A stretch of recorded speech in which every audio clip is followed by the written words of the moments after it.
aproximadamente de la tarde en este miércoles 17 de junio y después de este guiño al mundo del cine, de la mano de Roberto Macho Quevedo, está con nosotros un miércoles más Cielo Cardona. Buenos días. Buenos días, Isa. Que en esta ocasión nos traes como el producto 3 en 1. Un invitado 3 en 1. Tenemos a un invitado que nos gusta muchísimo porque es un hombre muy completo, además santanderino, fotógrafo, escritor y más cosas. Y bueno, no tardo mucho más en decir su nombre, Eduardo Lostal Piñero. Hola. Qué bueno tenerte aquí de vuelta porque estuviste en Siberia y de eso es lo que vamos a hablar. No es la primera vez que Eduardo ha estado en este programa, ha estado en otras ocasiones hablándonos de sus libros, de sus viajes, pero este nos parece apasionante porque ese viaje a Siberia en el programa anterior ya lo estabas preparando. Entonces, cuéntanos cuándo fuiste, cómo fue esa experiencia.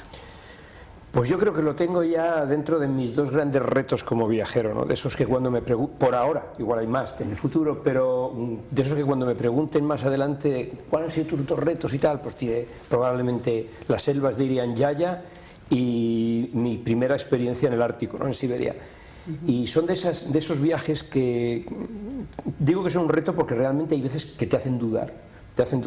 Yo me pasó cuando iba camino de Irian Jaya y he vuelto a sentir lo mismo cuando iba camino de Siberia, y lo mismo se llama un poco de miedo. Un mucho de miedo. Bueno, sinceramente, ¿no? Sí, dudas un poco, dudas dónde te estás metiendo, serás capaz, porque yo me conozco muy bien ya en climas tórridos, yo ahí tengo experiencia de sobra y eso sé que lo sé llevar.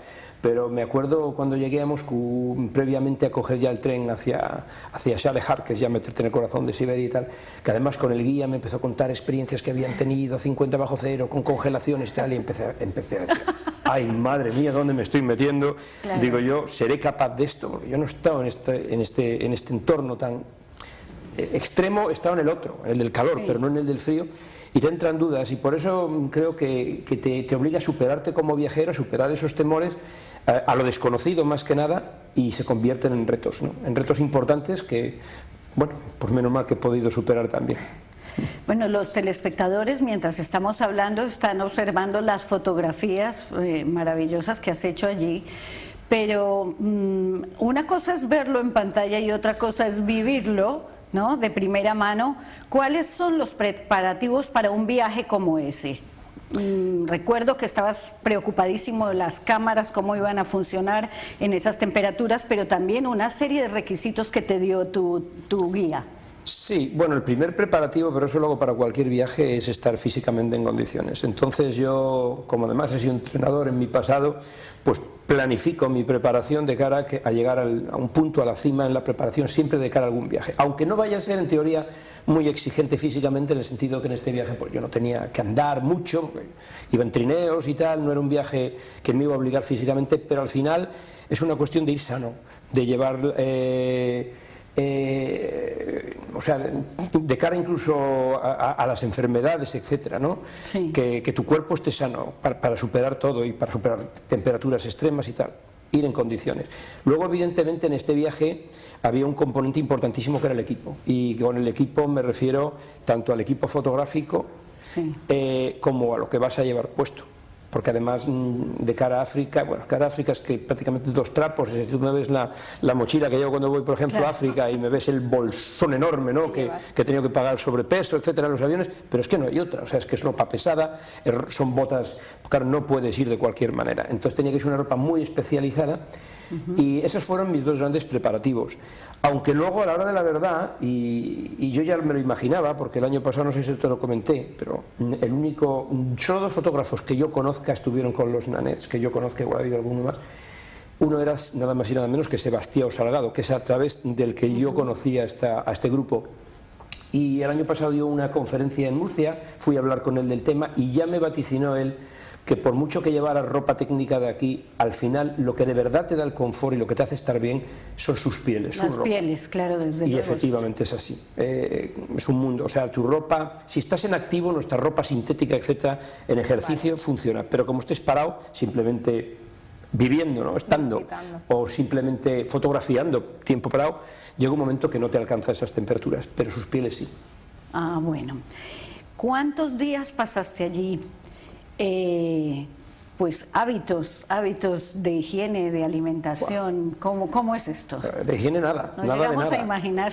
No, porque es que ni ellos, o sea, es que estamos hablando de un lugar, primero vivimos todos, ellos viven colectivamente, todos juntos, en los cham, que se llaman, que son esta especie de tipis indios, pero son sus tiendas, son de su forma de tipi, recubiertas de pieles, varias capas de pieles, etcétera, y todos vivimos ahí. Por supuesto no hay baños, por supuesto no hay nada que se le parezca, todos en la intemperie, y no te lavas, no puedes lavarte ni tú ni ellos, porque entre otras cosas el mojarte es lo que realmente luego te puede provocar problemas de congelación.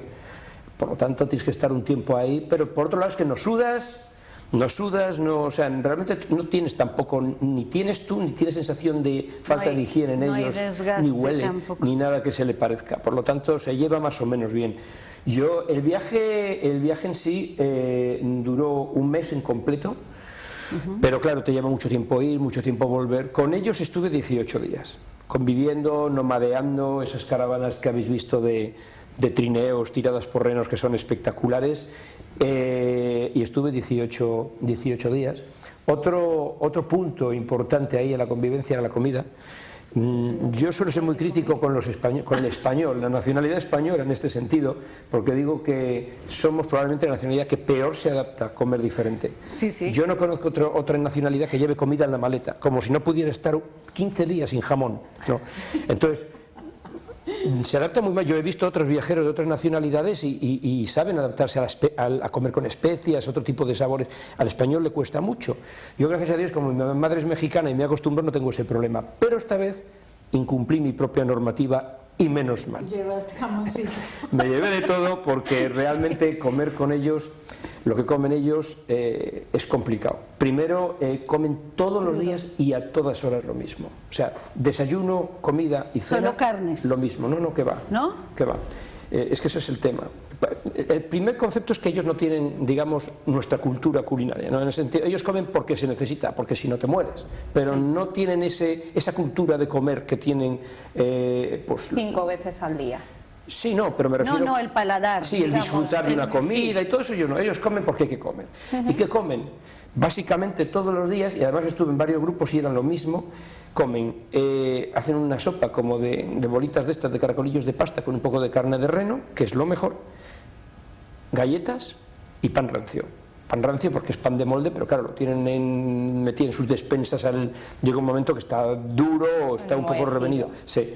Entonces, eso a todas horas, comida, cena, desayuno. Ay, por Dios. De vez en cuando comes, que no está mal, pescado crudo congelado, lo tienen congelado, lo descongelan lo justo para que no te rompan los dientes al echarle, pero están totalmente congelados, pero está bueno, o sea, lo mojas un poquito en sal y te lo comes, está bien, y muy de vez en cuando, o sea, no tan de vez en cuando, pero yo solamente lo vi una vez en los 18 días que estuve, matan un reno, le estrangulan, pero es que se lo comen como los masáis, o sea, o más que los masáis, porque los masáis le beben la sangre, pero la carne la hacen. Sí. Esta gente, según lo abren, se beben la sangre en la misma carcasa del animal. No cuecen nada. Se reparten los órganos, empiezan con la carne cruda y yo ahí Ay, sinceramente Dios. sí que no llego. Entonces hice muy bien en llevar mi jamón, mi lomo, mi queso. Y tengo una anécdota porque curiosamente yo me acuerdo que a veces cuando nos sentábamos a comer hablaba con mi guía y digo, ¿quieres que saque el jamón? El guía le encantaba, él era de Moscú y tal, y le encantaba nuestra comida y tal, sí, por favor y tal. Y yo decía, ahora estos se van a enterar lo que es una comida en condiciones. Digo, cuando saque el jamón y tal, pues ni caso. ¿No? Ni caso. Salvo el niño pequeño, ellos lo probaban, está bueno, pero lo suyo. O sea, lo que es acostumbrarte a un tipo de comida, tú te crees que lo tuyo es... ¿Y te llevaste también algo de alcoholito para beber, algún vinito? No. Porque entrar hablando en calor, de ¿no? entrar en calor, ¿no? Pues hay mucha, no sé si es una leyenda o qué, de que está, bueno, no lo es, porque sí que vi grupos que bebían bastante vodka y licores bastante fuertes. Yo no soy bebedor, o sea, yo no podría, pero vamos, a lo que estuviera realmente necesitado para entrar en calor, ¿no? Pero en concreto la familia con la que estuve más tiempo tampoco les vi beber mucho. Hubo un matrimonio de antropólogos rusos que llegaron allí y eso sí venían con su voz que repartieron ahí un poquito y tal, pero lo que es la familia beben té, nada más. Maravilloso. Yo quiero preguntarte, porque como tenemos tan poco tiempo para un tema tan interesante y apasionante, pero ¿qué es lo que más te impactó en este viaje? Me impactó el mundo en sí, el mundo en el que están inmersos. Es un mundo blanco, absolutamente blanco. Yo, desde el primer día, cuando llegaba en el trineo, 5 horas en trineo desde digamos, la última población avanzada, ¿no?, que es Yarsale. En este caso es un trineo tirado por una moto de nieve, que ellos lo utilizan para hacer las grandes distancias ahora mismo. Luego ya una vez que están en su área, todos con los renos. Pero cuando van a la ciudad, imagínate, con la moto de nieve fueron 15 horas, imagínate que hubiéramos tenido que ir tirar por renos, son días, ¿no? Bueno. Entonces, desde ese primer momento, que además estaba el cielo un poco encapotado y había un poco como de neblina alrededor, era como estar metido en una bola de algodón. Mirabas derecha, izquierda, arriba, abajo, no veías más que blanco, era como estar inmerso en la niebla constantemente.